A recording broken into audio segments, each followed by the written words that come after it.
Okay, so how's everyone doing? Yeah, okay, I like that. We still got that at the end of day 2. I tell you, it's the suit. So I heard that some of the creative thinking was off the charts today. I heard that one group developed a Batman-based approach to save their city. Can I get a woohoo from them? That was great. I heard we coined some acronyms: SMART, Solar and Storage, Managed, Advanced, Resilient, Transportia. Yeah? Well, I am so glad to hear you had a great time, and maybe a few of you can shout out some of your key takeaways from the KS Challenge since you spent so much time on it. One-liners, real quick. Oh, you learned so much you can't put it in one line. That's going to be my takeaway from that. Okay, so as you know, our country office colleagues have been watching and learning along with you over the past 2 days. We'd like to give them a huge shout out for being such troopers despite the time differences and despite the differences in space. So let's give them a round of applause. And here is a slideshow of some of the images that were shared on Twitter using the hashtag WBG Youth Summit. Oh, there we go. So this is Belarus, Botswana, oh my, that's me, El Salvador, Ghana, Jamaica, Malawi, Mali, Peru, Turkey. Oh wow, we are the World Bank Youth Summit indeed. That was really exhilarating, and I hope you guys interact with each other on Twitter as well and reach out to some of them. Did any of you check out the events related to International Day of Persons with Disabilities? Great, and if you're sticking around tomorrow, there's going to be the screening of a film titled Cisco, which tells the story of a young Indian girl with a disability and her fight for education, 4 p.m. right here. And with that, we now move on to our keynote speaker for today. Dr. Boorsma is the Chief Innovation Officer at Change. He's a professor of practice at the Thunderbird School of Global Management at Arizona State University, whom you saw at yesterday's Innovation Marketplace. And he is the Vice President of the Cities Today Institute.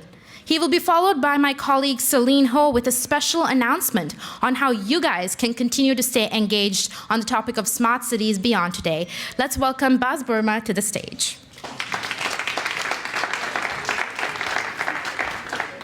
What a group of people you are. I had the opportunity to listen in on some of the presentations out of your design challenge. Let me tell you this, people. I've been running quite a number of master classes for municipal leadership around the world, and I typically get 3 days to get these people, to get these leaders at a particular level. If I were to get these people at the level where you got yourself in less than 1 day, I would be a very, very happy camper. Big applause for yourself, guys.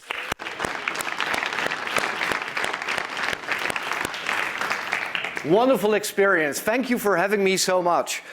I'm going to actually do 3 things. I want to talk about resilience with you and how it relates to connectedness. I want to talk to you about a new digital deal. And 3, I've got an invitation for you. So let me go by these one by one, but first, a few more introductions. Actually, you've had most of them already because of the kinds of introductions already done. And now let me see how this works. There you go. I didn't do too fabulously with it. Is that working? Okay. Oh, voila. There you go. Thank you. So, yeah, these are the positions that I'm in. I also wrote a little book, A New Digital Deal, and I'll talk about that a little bit later. I've been in the smart city space for 17, actually almost 18 years at this particular point. And I always like to joke that that's such a heck of a long time that at this particular point I'm totally clueless as to what a smart city is. It's come to mean so many different things, and it's a very vague and almost dangerous term because people mean different things by it. So how can you tie goals to this? But apart from the term, this is the space that I've been in on for such a long time. And it comes with age. Perhaps this is the most important thing that I could share with you in terms of introductions. I was born in the year 29 BG. I was born in the year 29 before Google. Can any one of you Tell me when Google was founded. Anyone? 1998, September 1998. So now you guys can do the math as to how old I am, and you can place yourself on a Google timeline as to how old you are in terms of before Google or post Google. But there you go. Look, the point being here is I am old enough to have lived a very long part of my life in a very analog way. I grew up without the internet, which seems amazing to a lot of people.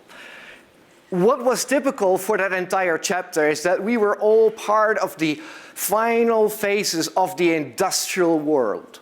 And if you think of the designs that are central to the industrialized era, it is centralized organization, centralized organizational paradigms. Think big governments. Think factories, centralized production. Think big government. Think centralized time zones. Think inoculation programs. Think education programs. All of these things centralized. What we have seen, in part because of new technologies, over the past few decades, is that we have started to move out of the centralized paradigm into the distributed paradigm. If you look at that little picture, it looks like a grid, like the internet. There is no center, and there is no periphery. It is seamless. It's got multiple pathways from A to B. Does that sound academic? It is actually not. These are our realities today. Just consider encyclopedia. The old encyclopedia had a central board of editors determining what's true and what's not true. But now you have Wikipedia. It's peer-based. People together decide what's true and what's not. It's networked. Think Uber versus taxi. A centralized point where your call is being received and a taxi is being dispatched versus Uber, which is totally networked. A point of mobility near you. Education, learning. It's become even ever more networked at this point. But the central person helping you, that teacher has changed roles significantly. In some cultures still, but in many cultures not so much anymore, the teacher is no longer holding the monopoly on know-how, determining what kids learn and what they do not. They have become coaches. They curate. They help people along their educational journey. These are just 3 examples. Here's another one. Energy grids. In many of your design challenges, energy grids were featured. The old quintessential power grid is very centralized. At its heart, there is a coal-powered plant polluting the skies, sending off its energy, of which 40% gets lost before it makes it to your front door. How sustainable is that? We're moving towards something that you could call smart grids. The pure form of smart grids don't really exist yet, but we're getting there. Obviously, the illustration here is your own home, where hopefully you may have solar roofing and you get energy out of that. And if you're not there to consume it, that energy gets rerouted to the closest point of demand nearby. Now, that energy grid starts to look like the internet. It's distributed. Another example. If you were to go back 30 years and you would want to have a plan where you're going to have 20 million trees planted, probably you would end up with government trying to pull it off. Government incentivizing, government organizing it. Today, you have a bunch of YouTubers that are more effective. They reach out to their followers. You're looking at an example there? Wonderful. These people, they haven't reached their number yet of 20 million, but they're getting there, and they're getting there faster than any government entity probably could. Sorry, World Bank, but that applies to you too.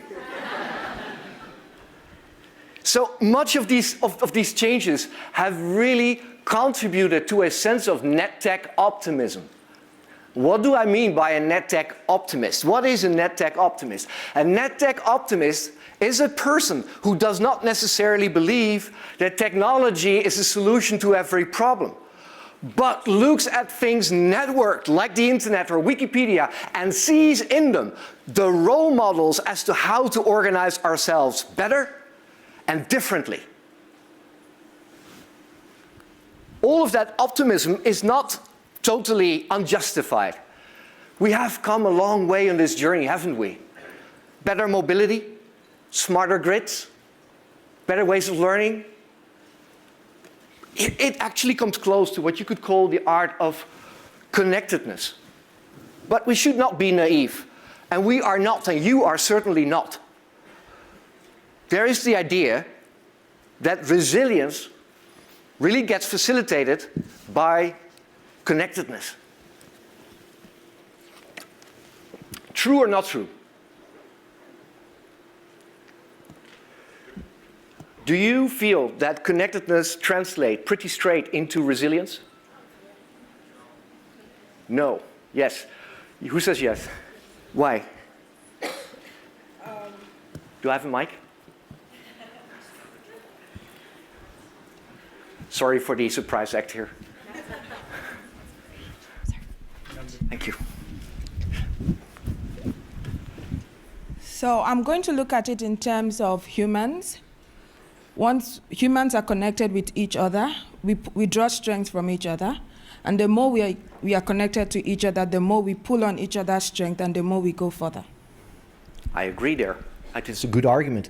I heard someone saying no. Who said no? There you go. Let me see how I can get to you. There you go. Thank you. I think this can be true in certain situations.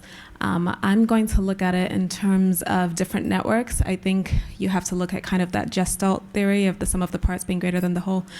And if the individual parts that are connected to each other are not strong themselves, then they just create a big weak network. So it is connected, and it might be large in coverage and reach, but it's not necessarily resilient. So these are very nice insights, and we could go on for much longer. Obviously, with this discussion, I like it, but here's the point. I'm going to challenge those that say that this is true. There is a vast body of evidence that it's not just connectedness that's going to translate directly into resilience. There is something else that you need. You could call it isolation. Now, let's say that we're going to deal with an outbreak of Ebola, God forbid. What typically happens is the people in the community affected want to be connected. They need help. They need it now. And those agencies that want to provide that help want to be connected. They need data, they need information, they need analysis, they need to run solutions. They get the specialists in. But once you've identified the problem, you want to isolate. You want to isolate as quickly as you can. And if you translate that to digital networks, it's the exact same thing. If we identify if there's a cyber threat, we need all of the intelligence on the network to identify the threat and then isolate it. So there is the combination of connectedness and isolation. Now, in the design challenges today, I saw a lot of people talk about energy grids. And one group actually had microgrids as part of their design. I like that. Because you have connected grids, they're all connected, but what if the big crash comes? And anything human can in the end crash. So the chances are that at one point that will happen. So what is the design in your grids that are smart and all connected, but at the same time, once things collapse, the default state can be that you revert back to a hyper-local point of energy generation, preferably solar renewable. Not the Californian way, because there the utilities unplugged because of fears of having another bushfire created by a spark. And all the Californians started to run their diesel aggregates generators that they didn't know how to run. The air was unbreathable, totally unsustainable, ladies and gentlemen. That's not the way to design it. How do you design that grid for both it being connected and allowing for isolation when it's needed? So I would challenge this a little bit. We need to apply both connectedness and isolation to actually arrive at what you could call the art of resilience. The art of resilience we need to apply in our communities, but even on an individual level. If you come to think of it, with all of the connectedness, we have created a set of dependencies and complexity because of which at one point we may actually have become less resilient, more dependent. Like this is one takeaway of being an older generation, being born in the year 29 BG.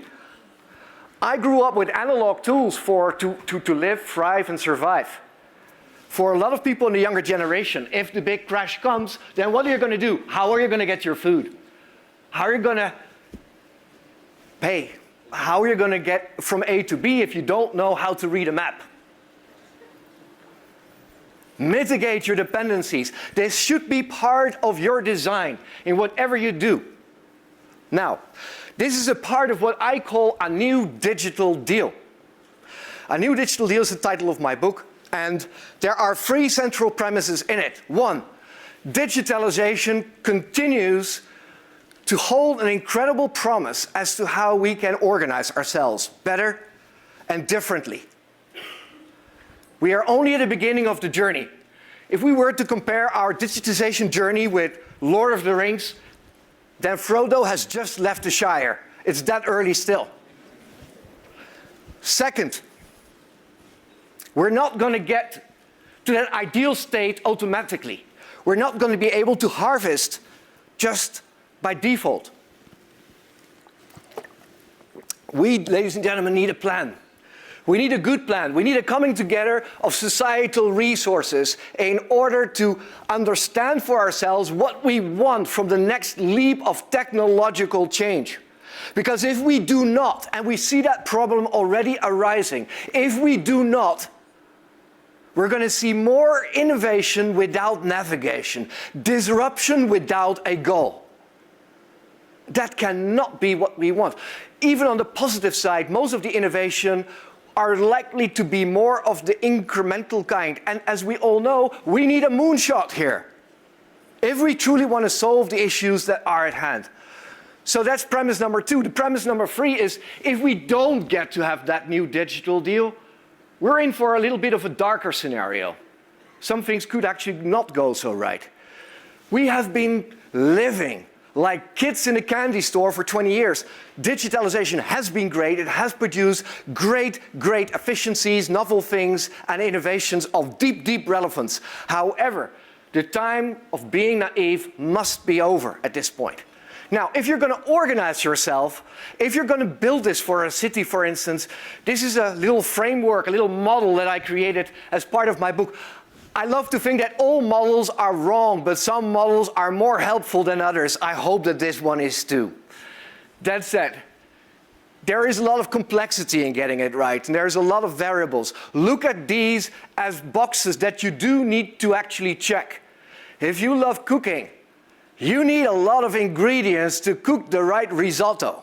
If 2 or 3 ingredients are missing, the risotto will fail. So you need all of these 20 in place. You need to figure them out. I don't have the time to go to all of them into great detail, but let me just share this. It does not start out with technology, as you can see. It starts out with the actual community. It starts out with great leadership. And great leadership is not necessarily one identical kind described by Peter Drucker.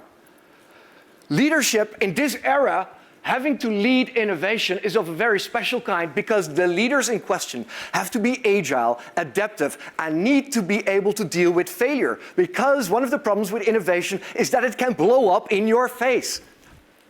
That's not very nice if you want to get re-elected, and that's not very nice if you have to actually present the quarterly numbers, quarterly results as a corporate leader. But this is the type of leadership that's relevant. We need digital-ready governance. Different entities, organizations coming together, understanding how to deliver on this. Because digitalization never gets delivered by one department. And it certainly does not belong in the IT department. They can typically be the showstoppers. Believe me, this needs to be owned across the board.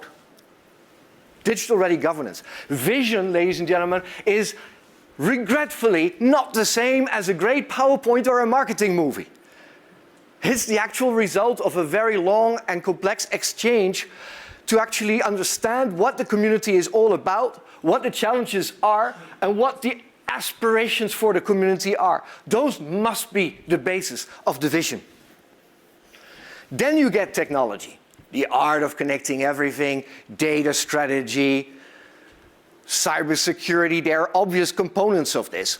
Now, if we move on to the organizational part, ecosystems.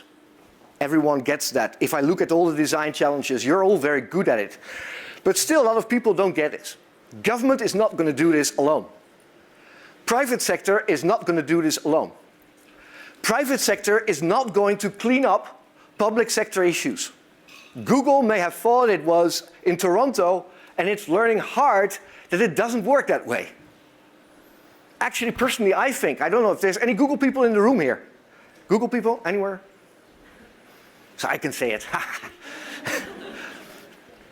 I think if the leadership at Google could actually go into a time machine and revert in their commitment in Toronto, they would.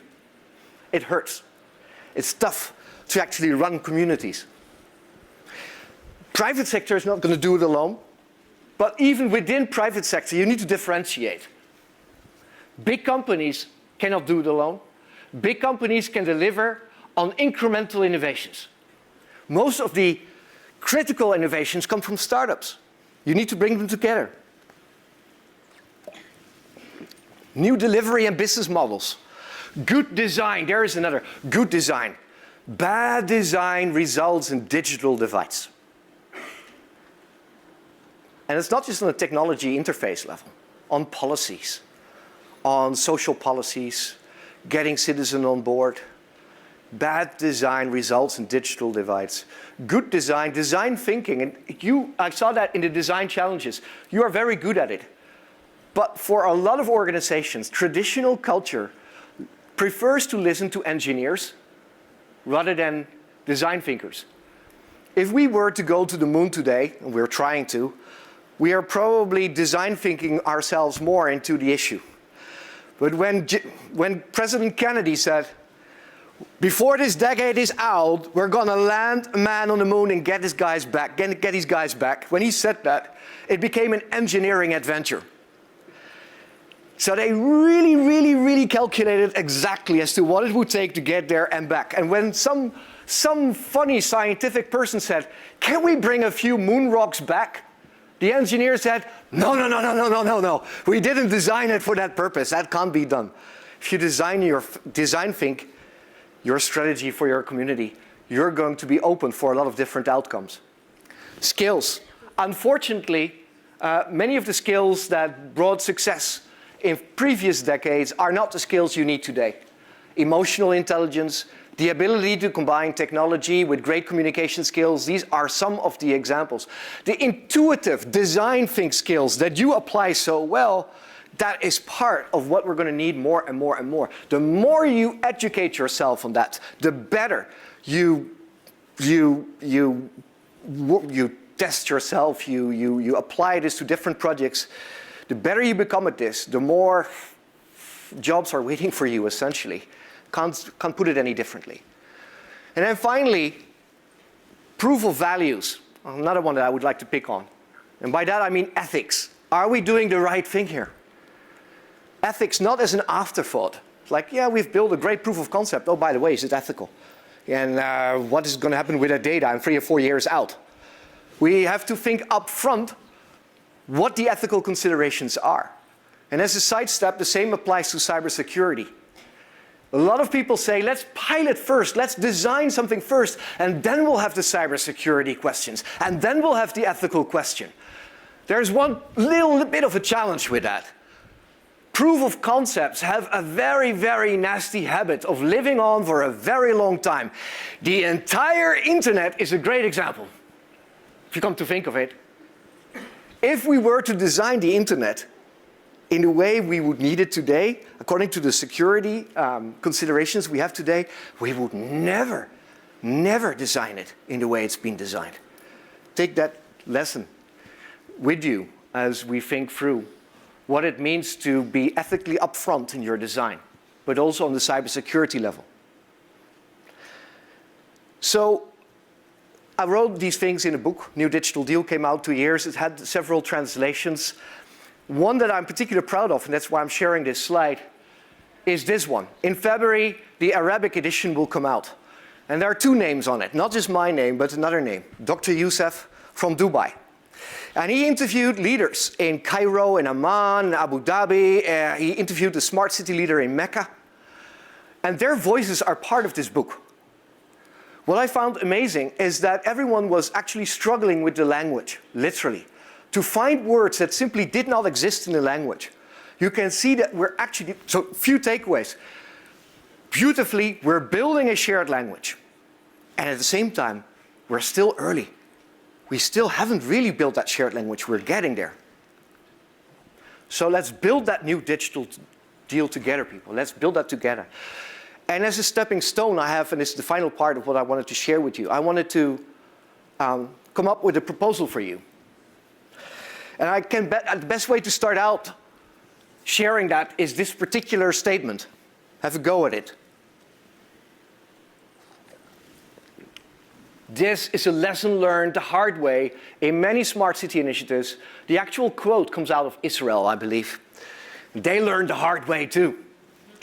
Social innovation cannot be a project run by one group of people for the benefit of another group of people.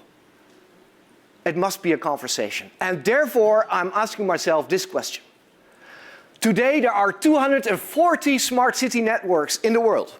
Small, large, some of them effective, some of them not effective. Some of them local, national, some of them international. How many networks do you think are focused on younger generations? Guess. 0, correct answer. How is it possible that we have armies of people figuring out what our cities must look like and how to design them and how to design digitization strategies without having that conversation? So here's the proposal. Rather than complaining, why didn't we do this 20 years ago? The answer is the second best time to plant a tree is now. This is actually an African proverb, I believe. Let's build it now. A young urban innovators network. And this is an idea plus. Let me just make it very clear that there is no monopoly on this idea. If you want to steal it with pride, then do so and run with it. You are an incredible international coalition. Leverage the ties that you've been building here over these past few days. Build them into informal, but also formal networks. And if you've never done that before, reach out for help. But here's one person that wants to help. And here is something that's a little bit beyond the rudiments of an idea and getting in terms of getting to be an organizational shape. As I mentioned, I am part of the Cities Today Institute group. Cities Today organizes smart city leadership forums around the world. And through that network, we want to support this initiative, making sure that leaders that are currently leading these smart city initiatives are actually shadowed, if you will, by young leaders, meeting in the same room, same events, additional training to be organized. Thunderbird, my own university, is global, with a global network of hubs, of campuses from Nairobi to Tokyo to Los Angeles, to leverage that network and leverage that knowledge. There is all the willingness to make that happen. And obviously, I look at my friends at the World Bank and say, come on guys, make it happen, make this fly. I think this is a very important thing to do. If I'm not doing it, other people should be, and they will. But for now, this invitation is out there.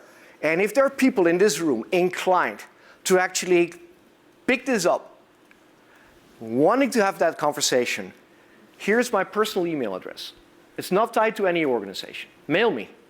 It's the simplest address to remember, baz@anewdigitaldeal.com. Mail me, and let's build that network. Thank you very much for your attention.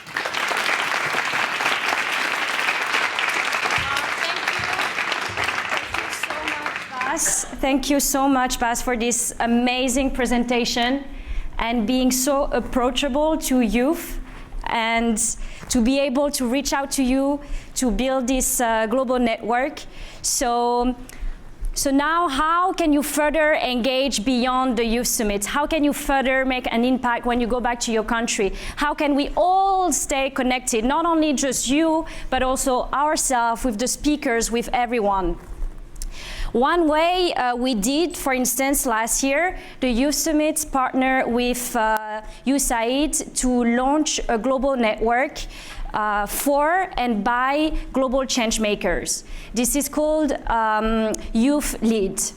So basically, it's today there is more than 5,500 global change makers in this network, where you can highlight your project, share ideas, share information among your peers. So I don't know if Ikena, Abolaji, and Maria is here. If you can stand up. So those are the person if you want to meet at the reception and ask more questions about the youth lead. But now, let's talk about more in terms of smart cities. So as Bas was saying, there's lots of network around the world, but there's none for youth.